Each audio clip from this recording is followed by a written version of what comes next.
do have to say about CFCI, Measure J, and the funding, but I think it would behoove us to have it in a chart so that it is public and it is out there and we're explaining exactly where the funding is going, where we're landing there.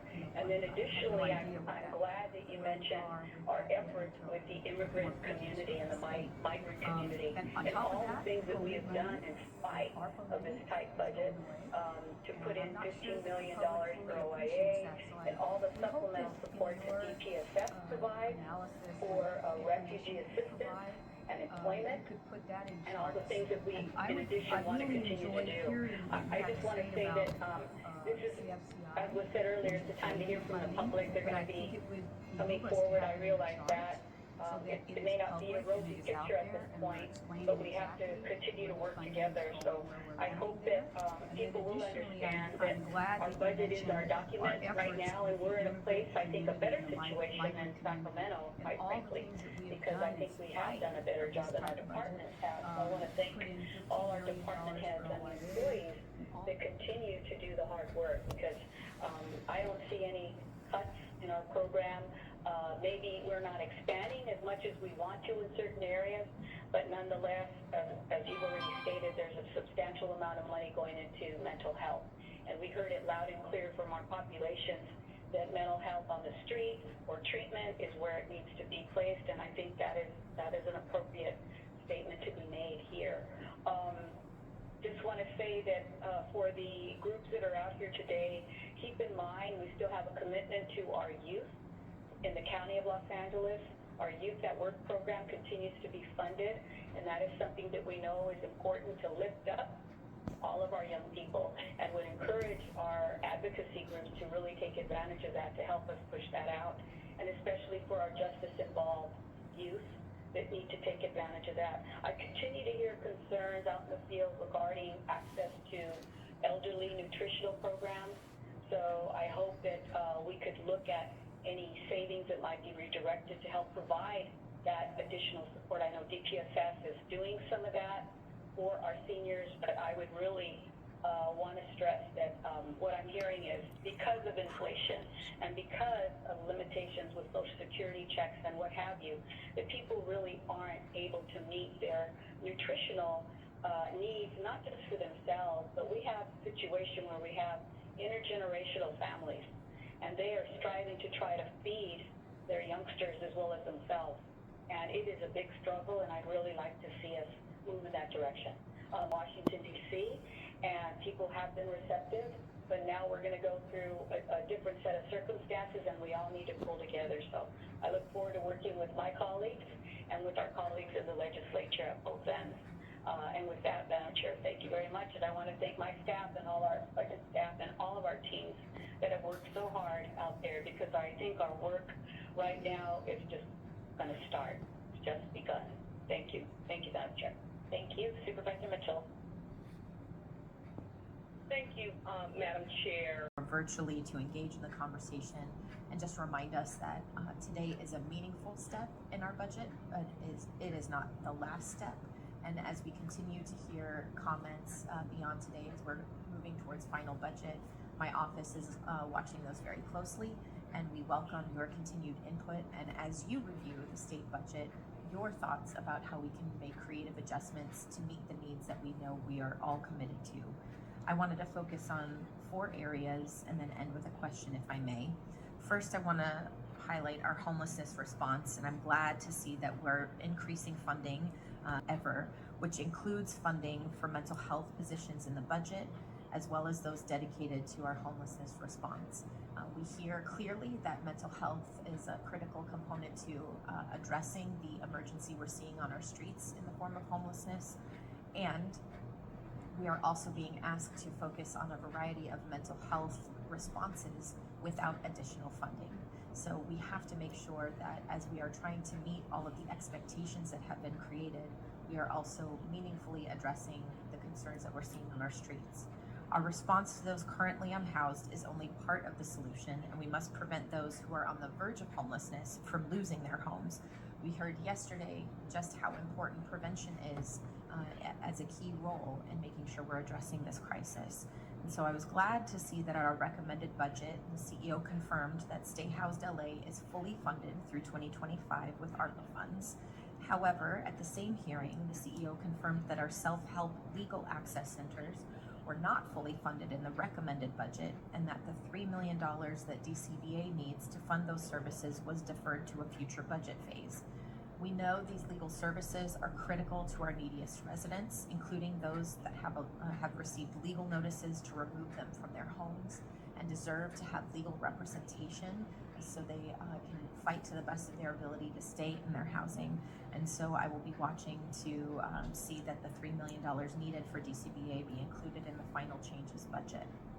Secondly, our commitment to climate action and sustainability has led to investments in current and future climate action and meaningful changes in the way we operate, all of which are imperative to responding to the existing impacts of climate change, as well as lessening future impacts. And so with that in mind, on December 19th, 2023, I authored a motion that we unanimously supported as a board with a number of climate-related directives, including a directive to create a climate budget.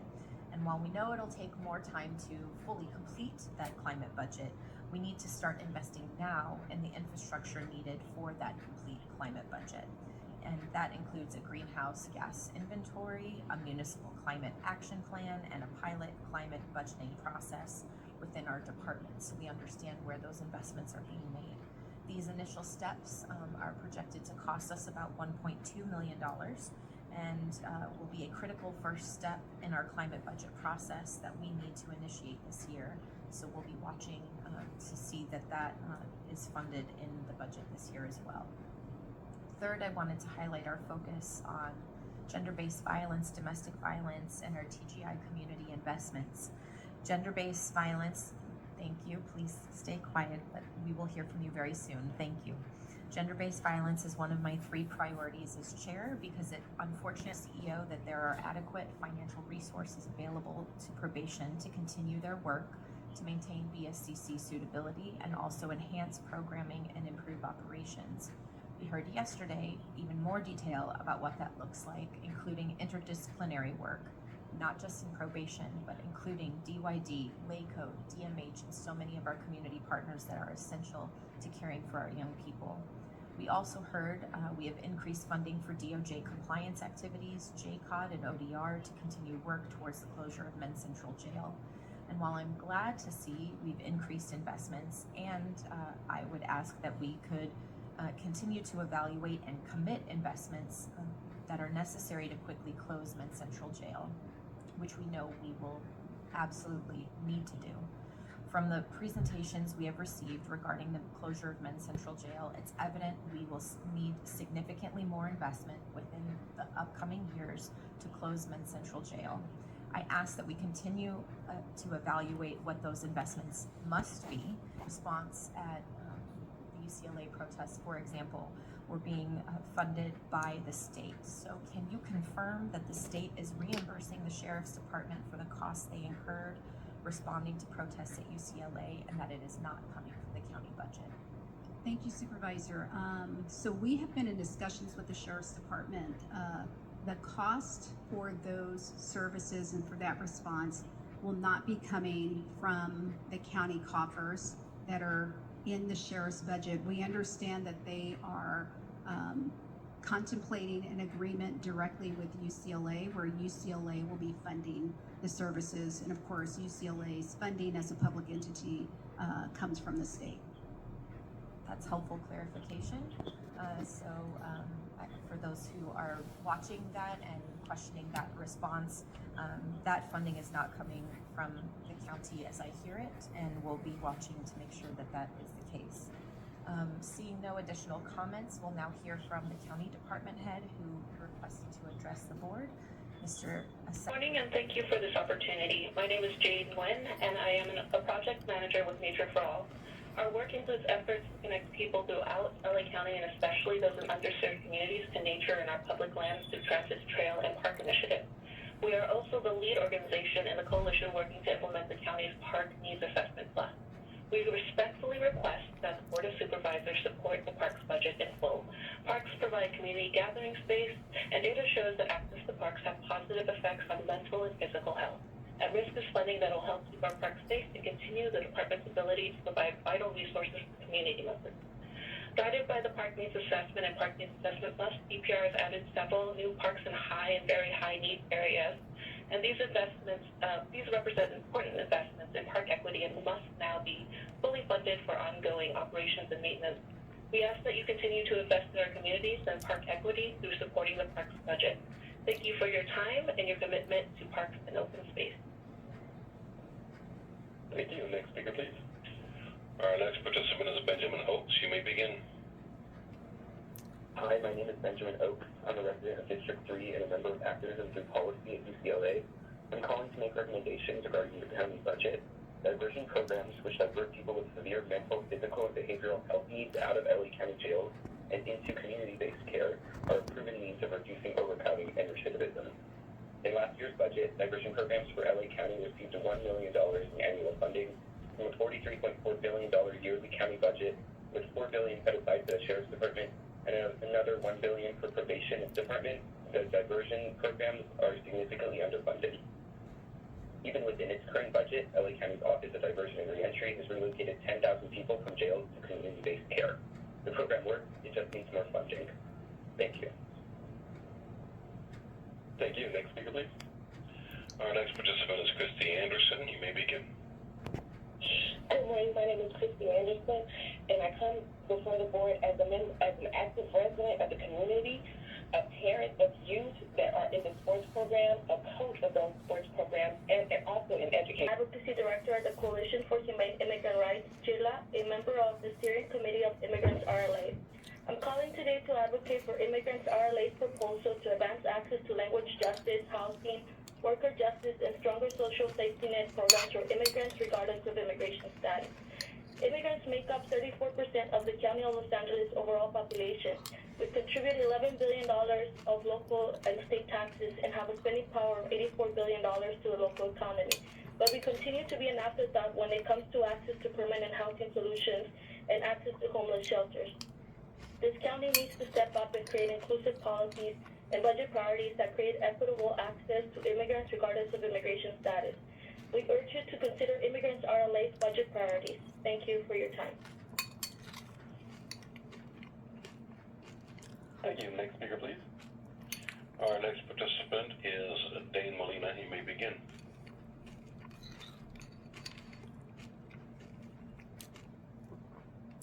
Dane, are you there?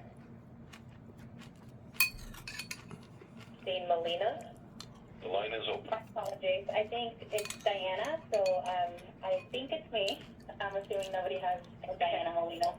Apologies. Your name entered differently. Sorry about that. Go ahead. Thank you, board members, for the opportunity to provide public comment. My name is Diana Molina, and I'm a community organizer with the Trust for Public Land and a member of the PNA Plus Coalition and Parks Equity Alliance.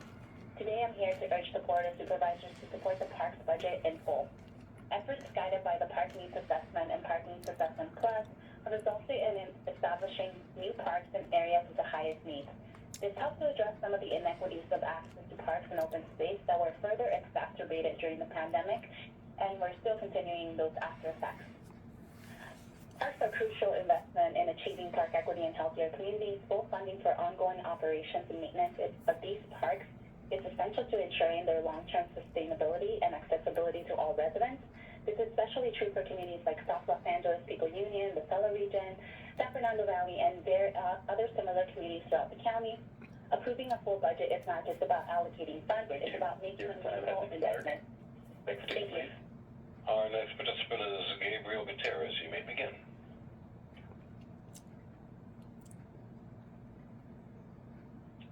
Hello, my name is Gabriel Gutierrez, here with representing Arts for LA. I want to thank the Board of Supervisors for their ongoing support of the arts and culture despite this this budget year. Just want to thank the county CEO for prioritizing increase to the OGP program, and just wanted to share that between 2021 to 2022 alone, 431 grantees serve a total of 72.7 million people. As we're talking about the wraparound supports and getting through this difficult budget year, it's important for the historic investment in the arts to continue. And just want to continue to encourage the board to approve this funding and define a budget and continue to prioritize the arts and culture. Thank you. Thank you. Next speaker, please. Our next participant is Eric Previn. You may begin. Thank you. It's Eric Previn, and what a sobering report from Davenport. Obviously, everything that gets added or entered into the new budget is going to have to come out something else. And I don't know if you know, but your partners over at the City of LA are also facing a enormous $300 million deficit with the same kind of thing. And of course, the state news of the $30 billion. So this is disaster. And I would like Davenport to kindly reflect for the public what specifically is being calculated about the 3,000 so-called claims about McLaren. The public wants to understand that we can't be looming this idea that we're going to pay out these phenomenally huge fees and lawyer activity for horrible activity that happened generations ago without clarity. That's called being fleeced. So let's get the clarity so we don't have to cut the departments that we cherish in favor. And I know you know it's time to... Thank you. Your time has expired. Next speaker, please. Our next participant is Eli Lippman. You may begin. Yes, this is Eli Lippman on behalf of Move LA. I'm also a resident of District 2. I'm calling because I'm very concerned that there is no money, that the money for the Vision Zero program has been zeroed out. $0 in this budget. You know, the leading cause of death for children in LA County, and more people were killed in traffic violence last year than people in homicides in the city of LA. And so I'm really calling to express concern and urge the board to support the county's Vision Zero action plan. You cannot have an action plan, and the DPW request of $7.5 million is literally the bare minimum of what's required to address traffic violence crisis. It should be $7.5 million for each supervisorial district if we're actually serious about helping kids, families, and communities enjoy our sidewalks and streets with comfort and safety. And I want to point out that in SD2 alone, 15 of the 20 identified Your time has expired. areas are Our next participant is Chris Miller. You may begin. Hi, this is Chris Miller with Southpack Active. I actually want to echo the comments from the last speaker regarding the complete lack of funding for the Vision Zero action plan. I think the crisis of traffic violence on our streets is something that probably all of us have experienced in one way or the other. And to see just a complete standstill potentially by cutting that budget entirely is something that I find really shocking. I think we need to find a way to continue the Vision Zero plan, move that forward so that families and communities throughout the county can actually enjoy getting out and moving about actively. Thank you for your time. Thank you. We'll now go to speakers in person and then go back to the remaining speakers in the queue virtually. Go right ahead. Good morning, Board of Supervisors. My name is Ana Gonzalez, and I'm a resident of District 1, a student and proudly working at the Trans-Latina Coalition. Every day, I see the first-hand struggles faced by our transgender, non-conforming, and intersex community when it comes meeting our basic needs. We urgently need your investment in our community. Very much for your time.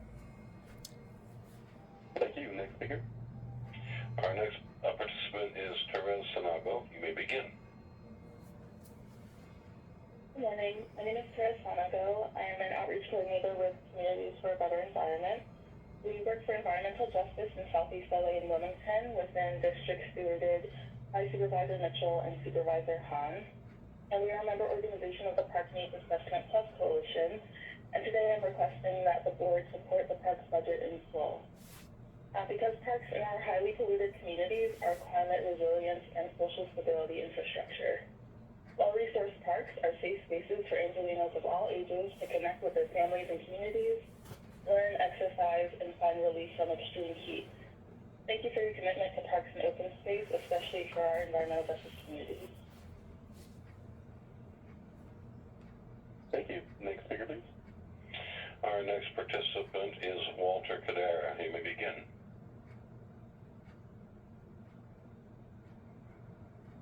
Good morning, everyone. My name is Walter Cabrera, owner of the Optical Shop, an optical specialization bridging the gap of high-quality optics in underserved communities, located in the city of Linwood, where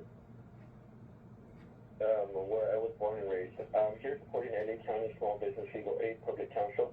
They have supported me through my business journey by helping me so much, looking over legal documents, incorporating documents, my business structure, helping me with my lease, and also amazing webinars, but best of all, providing me peace of mind that they are always here for me and my business.